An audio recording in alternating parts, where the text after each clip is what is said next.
Allez, un petit débat sur la Palestine, je vais essayer de faire court. Qu'ils refassent pas un périscope. Ils veulent donc que je ferme ma gueule et que je parle plus de la Palestine. Et ben on continuera à dire que l'État d'Israël est un État terroriste, un État qui occupe, qui colonise la Palestine, ce sont des faits. Un État qui vole la Palestine depuis 70 ans et qui continue à voler la Palestine depuis 70 ans. On continuera à le dire et on continuera à dire que le problème n'est pas les Juifs, que le problème n'est pas les Israéliens, que les Israéliens sont juste victimes de la politique de leur gouvernement. Donc maintenant, s'il veut s'amuser, s'il veut parler sur moi, s'il veut insulter ma mère, ça montre bien juste son niveau. Moi, je suis à un autre niveau. J'en ai rien à foutre du camp, je m'en fous. Qu'il fasse des likes, qu'il s'amuse. Sur ce, moi je vous dis juste qu'on continuera. Je vais aller voir ça. Sur ce. J'ai pas menacé Nia. J'ai pas menacé. Ok. Alors, l'histoire. L'histoire, c'est pas, on s'en fout de leur petite histoire du gamin là, le camp, je sais pas quoi, bababi, bababa, leur petite histoire de gamin, leur site d'ado là. J'ai mis les lunettes pour faire le mec sérieux, parce qu'on va parler de la Palestine et d'Israël. Et donc, c'est pas pour,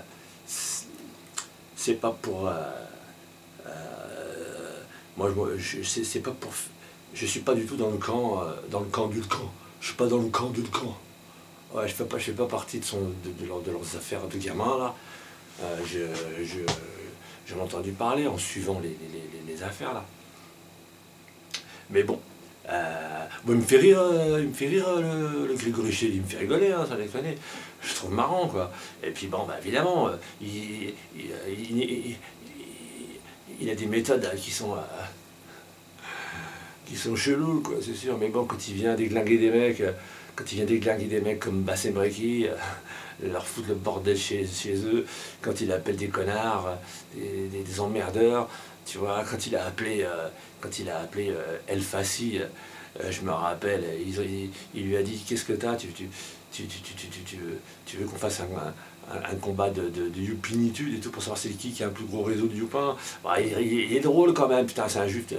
Putain, merde, les gars, il a de l'humour le mec. Après, bon, le reste, j'ai pas envie de porter de jugement. Ça peut plaire à certains, ça peut déplaire à d'autres, m'en fous. Hein. Mais en tout cas, il a de l'humour le cumé. Tu vois, même s'il est à fond dans son délire.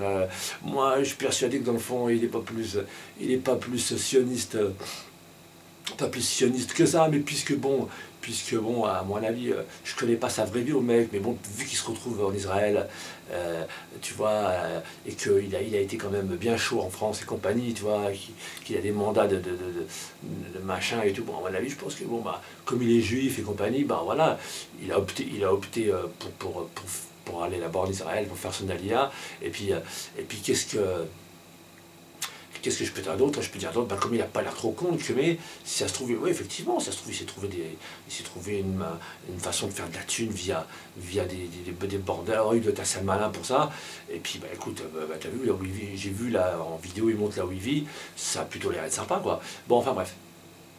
C'est pas pour parler d'Ulcan, j'en ai rien à foutre, parce que Ulcan lui-même, je suis persuadé qu'il n'est pas vraiment sioniste, et je pense que, bah, du coup, mais comme il a fallu qu'il se réfugie là-bas, machin bidule tout chouette, et puis qu'effectivement il y a la guerre et compagnie, et puis qu'effectivement il a des interactions sur les réseaux sociaux avec plein de gens, et entre autres pas mal d'Arabes, qui sont soit ses potes, ou soit complètement qui le détestent, parce que... Alors lui, quelque part, il se la pète, quoi, il se la pète à fond, ouais, je suis juif, la LDJ, Bétard, Krav Maga, vas-y, suce mon gros geek de juif, tu verras de Youpin, il en rajoute 3 tonnes, parce que de toute façon, il y a personne qui le traite comme lui se traite, quoi, hein, ça c'est clair. Hein. Il n'y a personne qui a fait une vidéo en lui disant vas-y, espèce de sale youpin, tu vois, on va tous vous chouatiser, ou quoi. Il n'y a personne il y a personne qui s'en prend à lui comme ça directement. Hein. Alors, et lui, par contre, il fait un petit peu comme ça, quoi. Hein, il se défonce la gueule lui-même d'abord, il se traite de tous les noms, de toute façon après, tu vois, même Dieu, toi, voilà, toi, même pour se foutre de la gueule du monde, il est là, il fait oh là là, Khadin et compagnie, bon bref. Bon, terminé. On va pas parler du camp, je m'en bats la race, juste il me fait marrer. Voilà, il a le mérite de me faire marrer. Pour l'instant, moi personnellement, j'ai rien fait. Et puis, bah écoute, il pourrait toujours essayer d'appeler chez moi, m'envoyer des pizzas. Ah, écoute, bref. Mais moi, j'ai rien fait, donc j'ai rien contre ce mec. Il me fait plutôt rigoler. Je te dis pas que je suis à 100% toujours d'accord avec lui, c'est un gamin. Hein. Bon, après, bon. Bon. Mais le mec, là, les pro-palestiniens en carton français.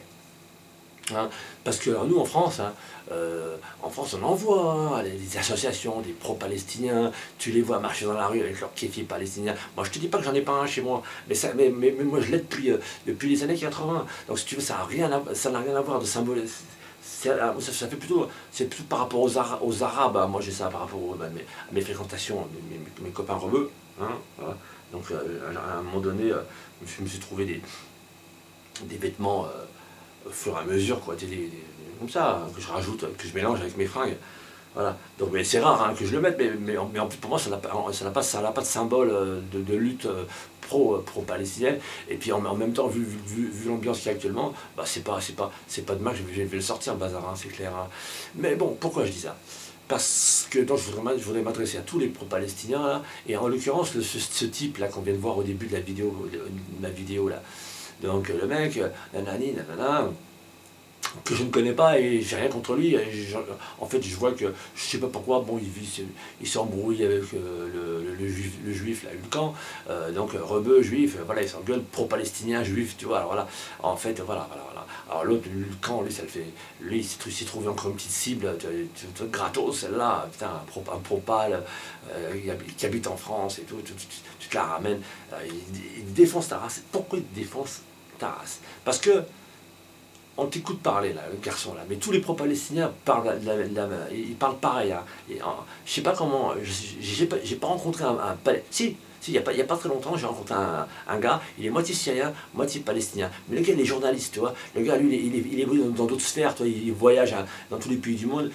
On a parlé un petit peu, et lui et moi, on est d'accord, hein, on est absolument d'accord sur tous les grands trucs. Donc, c'est pour ça, les petits Français, là, les petits rebeux français ou les petits pro-palestiniens français, bon, dans le principe, tu vois, dans le principe de prendre la défense du plus faible contre le plus fort, il n'y a pas photo, je veux dire, on est tous d'accord, et spontanément, je pense que spontanément, il n'y a pas besoin d'être anti-sioniste ou pro-palestinien pour ça. Hein, il suffit d'avoir un peu de bon sens, et forcément, les plus faibles ont toujours comment dire, ils ont toujours l'appui de la population bien pensante. C'est normal, hein. Nous, les gens, on est des braves gens, donc nous, on n'a pas envie hein, que des peuples se fassent martyriser par d'autres salopards, tu vois. D'autant plus que les fameux autres salopards en question, là pour le coup, ça serait les juifs. Les juifs qui eux-mêmes ont été toujours persécutés toute leur vie, tu vois. Alors c'est bizarre qu'aujourd'hui, alors qu'ils, là, tu vois, on les accuse. Bon. C'est vrai que, hein, vu comme ça, Guigui, ça paraît assez simple comme raisonnement. Mais je voudrais quand même demander aux pro-palestiniens et à tous les anti-sionistes qui existent. Ok, bon, moi personnellement, je suis passé par là aussi, tu vois, voilà, tu vois, spontanément, tu vois, je me suis dit, c'est quoi ça, les sionistes, c'est quoi leur projet, là? En plus, c'est un vieux projet qu'ils avaient il y a longtemps, hein, il y a 300 ou 500 ans, ils voulaient absolument rapatrier tous les juifs d'Europe, hein, les juifs d'Europe, comme si les juifs d'Europe, tu vois, même il y a 300 ans, ils avaient encore un lien quelconque avec les descendants d'Abraham, quoi, d'Israël, comme s'il y avait un lien réel. Mais voilà, bon, ça c'est encore un mystère qu'il faudrait expliquer. Mais personnellement, moi perso, je ne veux pas attaquer les pro-palestiniens ni les anti-sionistes. Hein. Je ne veux pas les attaquer. Je voudrais juste expliquer que leur raisonnement, le raisonnement, il part peut-être d'un bon sentiment, hein, de la lutte pour les peuples les peuples faibles et les peuples qu'on agresse et qu'on martyrise, hein, c'est normal, je pense que c'est un bon sentiment, mais après, d'un point de vue plus élargi, ils ont une mauvaise vision de la situation réelle, et ils ont une mauvaise vision même des perspectives, de là où ça va.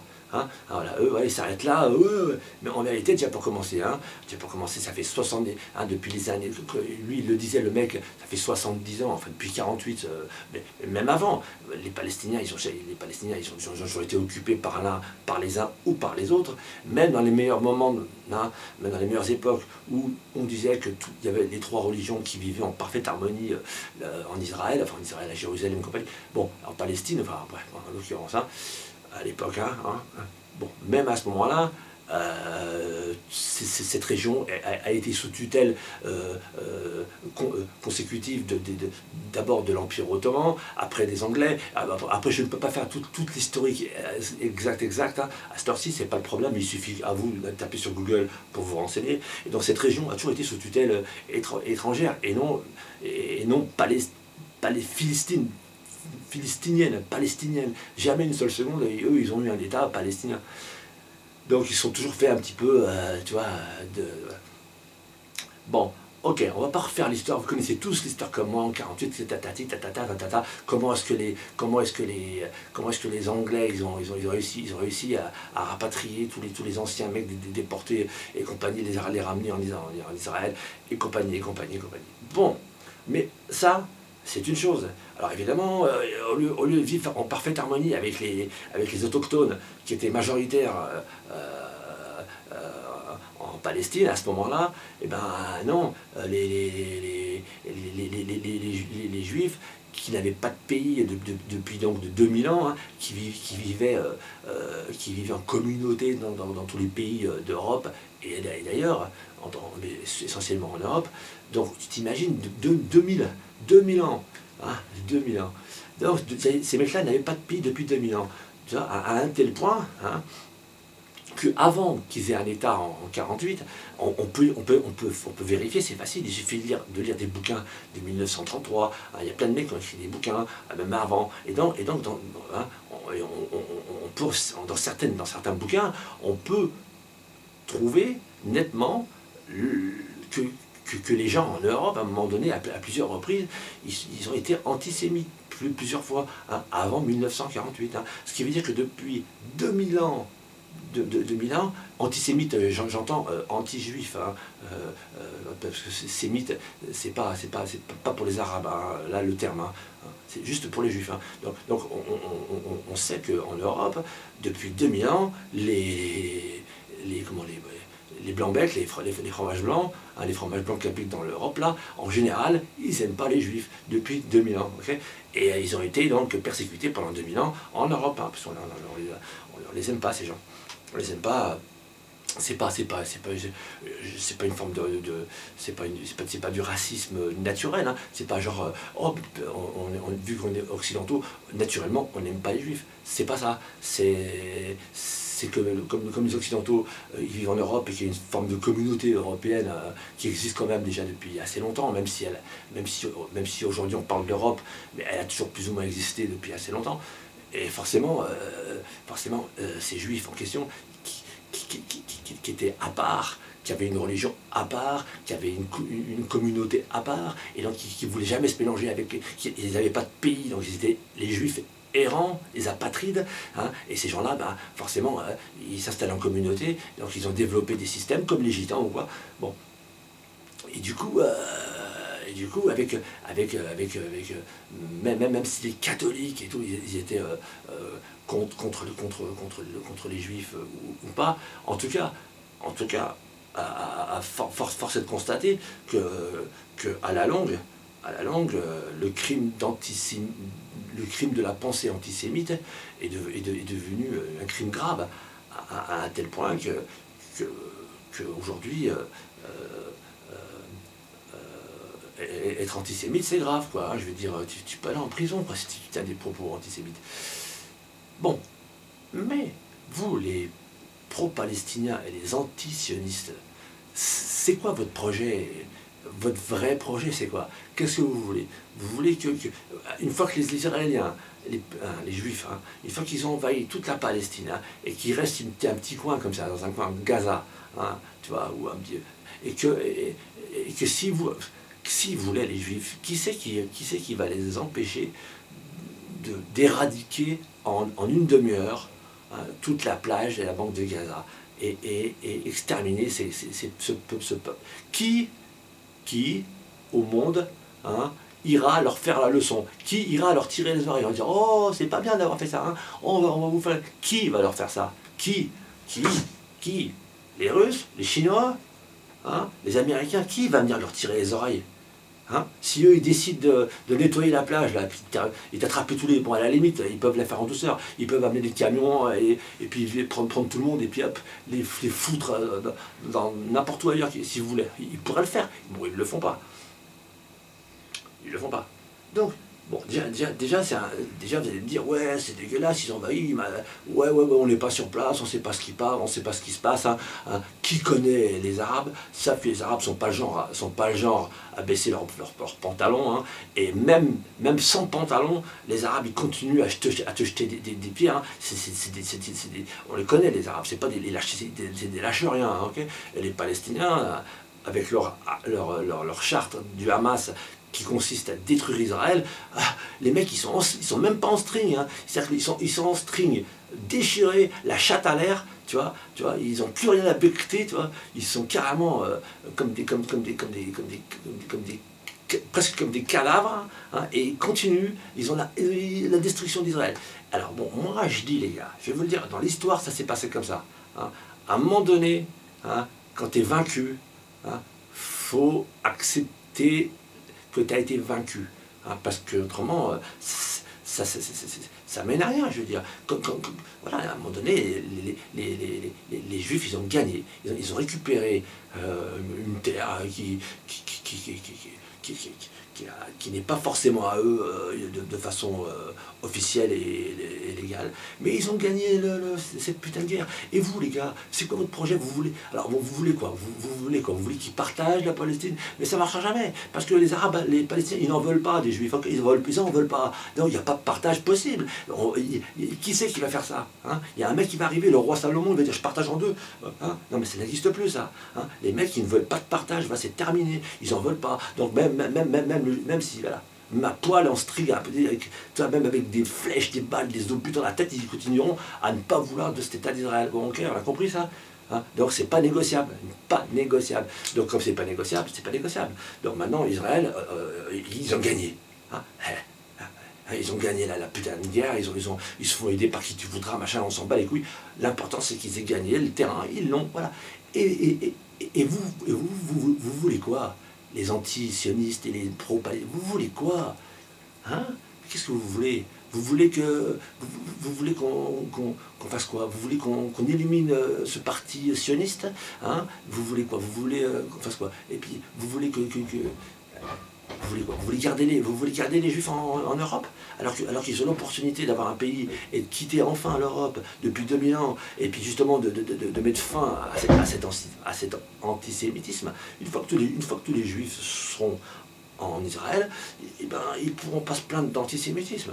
Tu vois, alors, ils ont un pays maintenant. Alors, leur blague à l'antisémitisme, c'est bien gentil, mais rentrez chez vous alors, si vous n'êtes pas content, si vous estimez que vous êtes encore victimisé et traité comme dans le temps, vous allez vous faire pogromer ou je sais pas quoi, vous flippez, vous êtes content, à peine on vous dit un petit mot de travers, ça y est, c'est de l'antisémitisme. Alors à ce moment-là, les gars, au contraire, rentrez chez vous. Et vous, les gars, là, les pro-palestiniens, les anti-sionistes, vous avez réfléchi à ça un petit peu? Vous avez réfléchi un petit peu que quelque part, être anti-sioniste, quelque part, c'est de continuer à laisser les Juifs partout dans le monde, alors qu'en réalité, ils ont un putain de pays, et puis au lieu de leur emmerder les autres avec leur sionisme, leurs idées de juifs, et voilà, ils ont un pays pour y aller. Et ça c'est valable aussi pour tous les autres. Bon, maintenant vous allez me dire, les Palestiniens, mais les Palestiniens, qui qui s'en soucie des Palestiniens? Vous, les pro-palestiniens, vous êtes des branleurs en carton, des espèces de branleurs qui aimaient aller brailler. Non, mais vous faites que dalle. Et figurez-vous qu'il a raison, quand il y a 300 millions d'Arabes autour, et ils s'en foutent, eux-mêmes s'en foutent de la putain de Palestine. Je ne connais pas un seul Arabe qui donnerait sa fille à marier à un Palestinien. Et vous êtes là à faire les Palestiniens en carton et les antisionistes en carton parce que dans votre Coran, hein, il est écrit noir sur blanc que d'abord c'est les Juifs vos ennemis, hein, et puis que c'est vos ennemis à vie, et qu'il n'y a pas de Palestine. La Palestine, c'est un prétexte. C'est un prétexte pour cracher sur les Juifs. Y a pas, si vous réfléchissez, si vous étiez vraiment des antisémites ou antisionistes ou gouvernement israélien et compagnie, machin, hein, vous seriez au contraire pour le sionisme, parce que à la limite, voilà, et puis en même temps, vous auriez envie qu'ils rentrent chez eux, et pour ce qui est des Palestiniens, eh ben, ils ont qu'à brûler la charte du Hamas, et ils ont qu'à s'intégrer au peuple israélien. Ils ont perdu, ils sont une petite minorité, ou alors ils ont qu'à progressivement, une fois qu'ils ont fait la paix avec Israël, ils ont détruit la charte du Hamas, et ben si ça leur plaît pas de vivre avec les Juifs, il y a plein d'Arabes qui vivent déjà en Israël, qui vivent en Israël, qui vivent pas à Gaza, ils vivent à Tel Aviv, Jérusalem et compagnie. Il y a plein d'Arabes, je ne sais plus combien d'Arabes. Donc ils ont qu'à s'intégrer, les mecs là-bas, et puis continuer à pratiquer leur islam, machin. Il y a des mosquées, il y a tout ce qu'il faut là-bas. Voilà, donc tous les mecs là, les mecs antisionistes, pro-palestiniens et tout, vous êtes des rigolos, et c'est bien gentil, cette forme de lutte, contre l'oppresseur, de défendre mais là c'est mort, hein, les gars, hein, je veux dire, regardez la gueule de Gaza, regardez la situation, regardez la réalité en face, hein, je veux dire, pour qu'un chef d'un parti qui est censé s'occuper de son peuple, là, de gérer sa communauté, ben, moi je trouve qu'ils sont plutôt un peu... Le Hamas, c'est un peu plutôt une bande de chiens, quoi. Voilà, c'est tout. Ils en ont rien à foutre de leur putain de peuple, et encore une fois, ils sont guidés par une espèce de haine aveugle, une haine ancestrale, qui est écrite noir sur blanc depuis 1500 ans dans le Coran. J'étais pas né à cette époque-là, il y a 1500 ans, vous non plus. On ne sait pas comment c'était avant, hein, avant cette époque-là. Mais voilà, on en est là aujourd'hui. Donc, les gars, moi je suis pas du tout anti-palestinien, je suis pas anti les gens, hein, je veux pas, les pauvres gens, ils sont pris. Mais dans leur cause et la situation où ils en sont, je suis absolument pas pro-palestinien. Ça sert à rien d'être pro-palestinien. Être pro-palestinien, ça veut rien dire. Ça veut rien dire. La Palestine n'existe plus maintenant, c'est triste à dire, mais regarde, mais tout le monde le montre sur des cartes, on voit bien que Israël a gagné, ils ont le terrain, ils contrôlent, ils ont tout le bordel, et voilà. Alors au contraire, maintenant le débat, les Palestiniens ont qu'à s'intégrer ou se casser, hein, tant pis, pour eux ils ont perdu, c'est comme ça. Hein. Et vous croyez dans cette histoire qu'il n'y a que les Palestiniens qui sont importants dans cette histoire-là? C'est la poignée de Palestiniens qui vit à Gaza. Vous pensez qu'il n'y a que qui sont importants dans cette histoire-là? Mais pas du tout. Hein, pas du tout. Les Juifs, il y en a partout dans le monde. Okay, et pour pouvoir faire leur petite magouille, leur petit machin bidule, ils ont une arme, ils ont deux armes importantes, ils ont l'antisémitisme et la Shoah. Hein. Vous savez bien, les gars, j'ai pas envie de faire du mon Dieu donné ou mon Soral ou quoi que ce soit. Moi, j'habite dans un quartier, il y a aussi beaucoup de Juifs à Paris. Ici, on les fréquente aussi. Et donc personnellement, voilà, moi, dans le principe, je n'ai rien contre les Israéliens, contre les descendants d'Abraham, contre les Hébreux, ou contre contre les individus, contre les personnes. Voilà. Maintenant, c'est sûr que avec leur communautarisme et leur style et leur manière et leur façon de s'infiltrer dans les banques, la politique et les médias et compagnie, bon, on les a cramés. Hein. Bon, ben, pour l'instant, ils ne nous dérangent pas vraiment, hein, dans l'absolu, comme individus, comme communauté. Hein, ils sont pas... Voilà. Bon, ils sont un petit peu susceptibles. Si on leur fait un peu de remarques, ils ont un peu vite fait de nous insulter de tous les noms et nous amener au tribunal pour antisémitisme. Donc voilà, bon, c'est vrai qu'à la longue, ça va commencer un petit peu à nous chauffer les oreilles, et c'est probable que justement on leur indique la sortie. Tu vois, puis on leur dit, bah tu vois, toi, pendant 1500 ans, tu étais à Jufféran, oh là là. Ben, regarde, aujourd'hui, vous avez un putain de pays. Et ben, si vous n'êtes pas content, là, qu'on vous traite qu'on vous traite, je sais pas quoi, que vous vous plaignez d'antisémitisme, eh ben, cassez-vous dans votre bled. Et je disais pareil aussi pour les jeunes maghrébins qui se sentent mal en France, c'est pareil, rentrez chez vous, c'est pareil. Bon, maintenant, ne me parlez pas des Palestiniens. Hein, vous n'êtes pas des Palestiniens, il n'y a aucun Palestinien. Et s'il y en a un Palestinien parmi vous qui a réussi à se tirer de Gaza et à vivre, et ben le mec, il est content. Hein, il se dit, putain, je suis sorti de cette merde-là, tu vois. Et quelque part, ben voilà, ben,